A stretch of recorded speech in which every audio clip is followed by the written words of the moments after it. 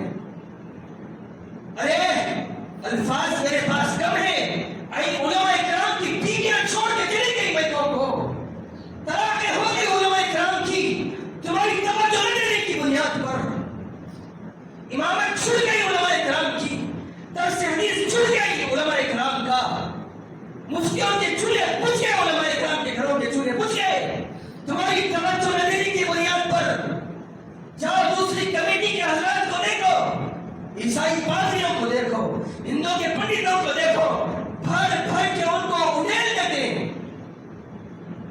یاد رکھنا، جو امت اپنے ذمہ داروں کی حال پوچھتی ہے، اللہ اس امت کو آباد رکھتا ہے، ہمیشہ آباد رکھتا ہے. عمر ابن خطاب رضی اللہ تعالیٰ عنہ باہر نکلے، کیفیت تھی کہ چھپ چھپ کے امت کا حال معلوم کرتے. آج آپ کے اکاؤنٹ میں 1 کروڑ بھی ہے نا، کچھ بھی نہیں ہے میرے پاس. جس کے پاس زیادہ ہے اس کو دیکھ رہے ہیں. 50 لاکھ اکاؤنٹ میں کچھ بھی نہیں ہے میرے پاس، جس کے پاس زیادہ ہے اس کو دیکھ رہے ہیں. نبی نے حکم دیا جس کے پاس کم ہے اس کو دیکھو. عمر کشت کر رہا ہے گلیوں میں، شہر کے باہر نکلے، مدینے کے آبا باہر کے علاقے میں نکلے. کیا ایک مشہور قصہ ہے، نظر نہیں جاتی نا امت کی؟ کیوں جائے بھائی؟ نقصان تو ہمارا ہے. دیکھا بچے چٹائی پہ بیٹھے ہوئے ہیں، بلک رہے بھوک سے، اور اماں ہے کہ چولہے میں لکڑیاں ڈال کے جلا رہی ہے، بھوک رہی ہے، اور اپنے اولاد سے کہہ رہی ہے، ڈھکن ہٹا کے دیکھ رہی ہے اور کہہ رہی ہے ابھی پکے گا کھانا، ابھی پکے گا کھانا، ابھی پکے گا. بچے بھی ملا کے بھوک کی کیفیت میں سو گئے. عمر کو آیا غصہ. عمر چھپ کے دیکھ رہے تھے منظر پورا. یہ اس سے یاد نہیں ہوتی امت کو. شادی میں بینڈ بجانا جائز، بچیوں کو دینا جائز، سود کھانا جائز ہے، مسئلے کھکر کے نکالو اپنے فائدے کے. یہ قصے کیوں نہیں آتے تمہارے سامنے؟ یہ قصوں کا شوق کیوں نہیں ہے تمہارے پاس؟ اپنے مفاد. دین کو ہم نے اپنے حساب سے ڈھالا ہے کہ میرے معیار پہ اترتا ہے تو دین ہے، اچھا دین ہے. نہیں اترتا ہے دین کی کوئی ضرورت نہیں. نبی آپ نہیں چاہیے، اللہ بھی نہیں چاہیے، قرآن بھی نہیں چاہیے، حدیث بھی نہیں چاہیے. میرے معیار پہ اتر، میرے طریقے پہ اتر تو تجھے خوش آمدید کہوں گا. میں آج سے امت کا در امتیاز بن گیا. ہاں بیوی، عمر کو غصہ، چلے گئے. ارے میری بہن کیا ہے چولہے میں؟ آخر کتنی دیر سے پڑھ رہا ہے؟ کیا ہے؟ کہا کہ تو کون ہے؟ اللہ نے اس کی حفاظت فرمائی گئی. کہا کہ میرا فیس بدل کے تھے عمر بن خطاب. کہا کہ اماں میری چھوڑ، درمت اس چولہے میں کیا ہے، ہانڈی میں کیا ہے بتا. کہا کہ اس کے زبان سے نکل گیا، حشر کے میدان میں عمر کو پکڑ کے اللہ کے دربار میں. عمر ہل گئے. اماں میری بہن، عمر کو معلوم کیا، تیری کیفیت عمر کو معلوم کیا ہے. اس عورت کا جواب تھا خلیفہ کیوں بنا پھر؟ کیوں بنا خلیفہ؟ حالات اگر امت کے معلوم نہیں کر سکتا تو نہیں بننا چاہیے. بتا تو صحیح نا کیا ہے؟ عمر کا چھوڑ، بتا تو صحیح کیا ہے. تو یہ دیکھ لے، عمر نے ہانڈی کے اوپر سے ڈھکن ہٹایا، اندر پتھر ابل رہے تھے. پتھر بچوں کو تسلی دینے کے لیے ایک شاعر نے کیا منظر کشی کی ہے. پتھر ابالتی رہی ایک ماں تمام رات، بچے فریب کھا کے چٹائی پہ سو گئے. یہ ہے پتھر ابال رہی تھی میں بچوں کو دھوکہ دینے کے لیے، کہاں پکڑا ہے پکڑا. عمر دوڑ کے گئے. اماں عمر کا چھوڑ میں ابھی آیا، میرے پاس کچھ سامان آیا. رات میں خزانچی کو اٹھایا، خزانہ کھولنے لگا، بیت المال کھولنے لگایا. ایک تیل کی بوری لی، زیتون کی بوری لی، ایک آٹے کی بوری لی، اپنے اوپر لادا. خادم سے کہا کہ میرے اوپر ڈال، میرے اوپر ڈال. خادم کہتا تھا حضرت خلیفۃ المسلمین عمر میں اٹھاؤں گا. کیا حشر کے میدان میں میرا وزن اٹھائے گا تو ہٹ گیا پیچھے، میرے اوپر ڈال. دوڑ کے گئے، منع کیا خادم کو ساتھ میں آنے سے. دوڑ کے گئے، آٹا نکالا، گوندا. وہ عمر 22 لاکھ مربع میل کا حکمران چپ چپ کے چولہے میں پھونک رہا تھا. اللہ کا خوف تھا نا. ارے بینک بیلنس رکھنے والوں، کبھی اپنے علماء کی بھی کیا خیریت لے لو. اس سے پہلے بھی بیان کیا میں نے کہ کوئی پھر عالم اپنے اولاد کو حافظ نہیں بنائے گا، عالم نہیں بنائے گا، مفتی نہیں بنائے گا. پھر علماء کی ہائے لگے گی تم کو، ہائے تمہاری نسلیں کھنٹیاں مارنے والی ہوگی، سلیب کے سامنے جھکنے والی ہوگی. خدا نہ خاصا اگر ممبر کو سنبھالنے والے علماء نہیں ملے تم کو، جھک جھک کے پھونک رہے. روٹیاں بنائی، سالن پکایا. کہا کہ اماں بچوں کو اٹھا دے، کھا لے. کہا کہ تیرا کام ہو گیا نا، اے اللہ کی نیک بندے تیرا کام ہو گیا، تو جا. کہا کہ دور ٹھہر گئے. کہا کہ اماں نہیں، جن بچوں کو روتا ہوا دیکھا ہے ان بچوں کو ہنستا ہوا بھی دیکھنا چاہ رہا ہے.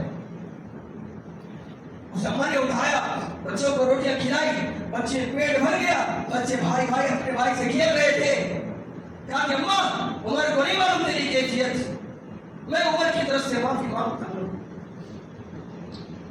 معلوم ہے کیا چولہے تھے اس عورت کے. کہا کہ عمر کے بجائے تجھے خلیفہ ہونا چاہیے تھا. تجھے کبھی کیفیت معلوم کر لیا کرو آزو بازو کی، خاص کر امت کے علماء کی، خاص کر غریب علماء کی. سفید لباس میں آتے ہیں مسکرا کے ملاقات کرتے ہیں. اللہ کی قسم اگر ان کے چہروں پہ نور رکھا ہے ان کی پریشانی دکھ کے نہیں آتی. حالات بیان نہیں کرتے, وہ بھیک مانگنا نہیں آتا ان کو, دعوت نہیں پھیلاتے وہ. تم 5,000 10,000 دے کے احسان کرنے بیٹھے علماء پہ, اپنے خزانے کھول کے بھی تو تم علماء کا حق ادا نہیں کر سکتے. علماء کا حق ادا نہیں کر سکتے.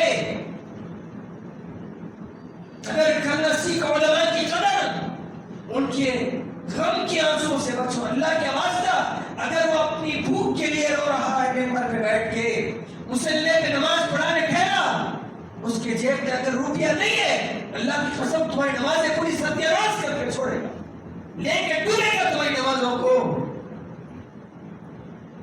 کسی کے سامنے بیان نہیں کر سکتا, کسی کے سامنے بول نہیں سکتا. یہاں تک کان میں یہ جملے بھی سنے, اس کے بعد سے اس عالم کی بیوی نے دعوتوں میں جانا چھوڑ دیا. بتاؤ کیا جملے تھے. رمضان کے مہینے میں ایک عالم دین کو ایک صاحب نے گفٹ کیا ایک ساڑی, کہا کہ حضرت یہ جوڑا آپ کے لیے, یہ ساڑی آپ کی ہے. خوش ہو گئی امام صاحب. شرم آنی چاہیے ہم کو, احساس زیاں مر گیا امت کا. اس طبقے کو ہم نے نظر سے ہٹا دیا اور خلیص طبقہ سمجھا ہم نے. اللہ کے فیصلے اس لیے اتر رہے, اللہ کا غصہ اس لیے آ رہا ہے. کہا کہ امام صاحب یہ جوڑا آپ کے لیے, یہ ساڑی آپ کی ہے. خوش ہو گئی امام صاحب, گھر کو چلے گئے. لیکن دن گزرتے گئے, محلے میں ایک دعوت تھی, اہلیہ کے ساتھ بیوی بچوں کے ساتھ بلایا گیا تھا. ان کی اہلیہ نے وہ ساڑی پہنی اور دعوت میں چلے گئے. اب جیسے ہی وہ صاحب جو دیے تھے گفٹ, وہ بھی اپنی اہلیہ کے ساتھ آئے ہوئے تھے. اتفاق ہو گیا. کہا کہہ رہے ہیں بھابھی آپ یہ ساڑی پہنی ہے, یہ زکات میں نکالی تھی ساڑی, یہ ساڑی میں زکات میں نکالی تھی. اور ان کو بولی تھی اپنے شوہر کی, امام صاحب کہہ گیا اچھی دکھ رہی ہے. 4 عورتوں کے سامنے امام کی بیوی کی وہ بے عزتی ہوئی ہے. اس کے بعد سے امام کی بیوی گھر کے باہر قدم میں رکھی کسی دعوت میں جانے کی. جب تم اپنا مال دے نہیں سکتے تو بے عزتی کیوں کرتے؟ اس طبقے کے ساتھ, ان کے جذبات کے ساتھ کھیلتے ہو. شرم نہیں آتی, احساس مر گیا ہمارا. اللہ کا واسطہ تم کو علماء کو دیکھ کے خوش ہو کہ شراب نہیں پیتے, یہ جوا نہیں کھیلتے, یہ حرام نہیں کھاتے, یہ سود کے قریب نہیں جاتے, یہ عیاشیاں نہیں کرتے. یہ سمجھ کے ان کو پیسہ دو کہ پیسہ ان کی جگہ صحیح لگے گا, بچوں کی فیس پہ لگے گا, گھر کے کرائے پہ لگے گا, حلال چیزوں پہ لگے گا. اللہ کی قسم اللہ وہ بلندیوں سے نوازے گا تم کو, تمہاری نسلیں آباد ہو جائیں گی.